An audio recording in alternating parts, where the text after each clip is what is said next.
Hürmetli vatandaşlık şiirlerimiz devamlaştırımız. Bugünkü islah 2022 yıl 6. ayının 21. günü vatandaşım.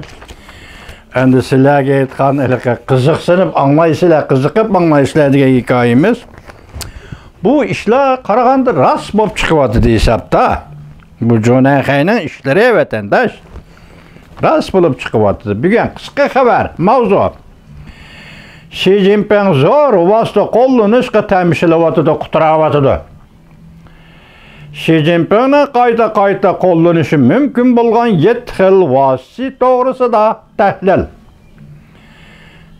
6. ayning 20. kuni YouTube Abdure Jangsınji ekranga chiqqan xat ekranda Jungo Tashviqot Ministerligi o'tirg'i chiqargan Xi Jinpingning iqtisod iddiasini tizishlari to'g'risida uqtirish 6. ayning 20. kuni qisqartirilmasi. Birinchi, Xi Jinping iqtisod iddiyasining sistemasi mukammal, mazmuni to'liq, keng va chunqur yangi davr iqtisodiy taraqqiyot to'g'risida qanday qarashga va qanday ishlash to'g'risida bir qator zo'r nazariyaviy va amaliy masalalar bo'yicha javob bergan.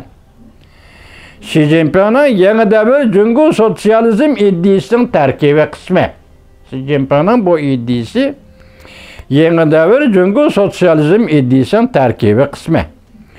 Jungo Kompartiyasining sotsialistik iqtisodiy taraqqiyot yo'lida izlanishning dog'dom yo'llarida shakllangan qimmatli iddiyaning javharidir.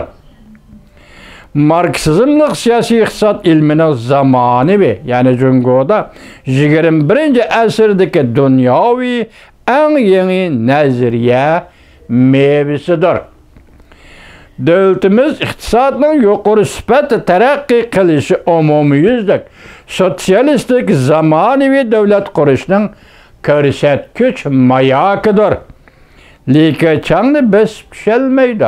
Deydiki, endi Jangsınji davatida yuqorqisida Jungo Markaziy Komitet Tashviqot Ministerligi davatida juma. Endi nima Jangsınji apandi mundaq deydi. Bu xabar Jangsınji apandining xabari. Likochangni biz pisholmaydi. Xi Jinping likochangni biz pisholmaydi deydi. Shunga Xi Jinping jon tikib elish kerak. Demak, shu darajaga yetganligini hamda ma'noda ko'rib olsizlar, tuvanda sizlar bilan muhokama qilamiz. Angacha ma'ni ko'ringlar vatandoshlar. Hozir jon tikib elishning yo'llari yoki bu to'g'rida tahlil. Bu tahlilni Jangsınji apandi o'zi elib borgan tahlil.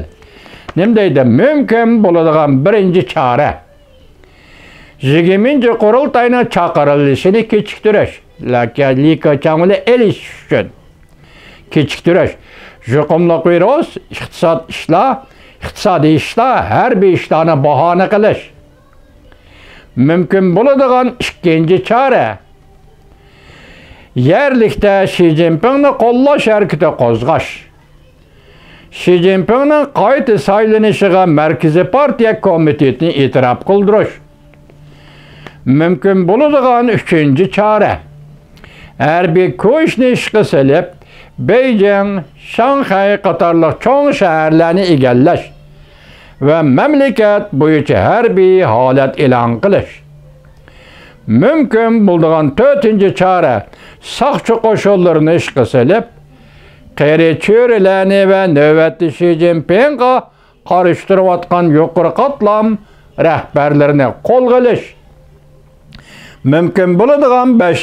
chora Markaziy komitet yig'inni chaqirishdan foydalanib, yig'inga kelgan rahbariy kadrlarni birini qo'ymay hammasini qo'lga olish.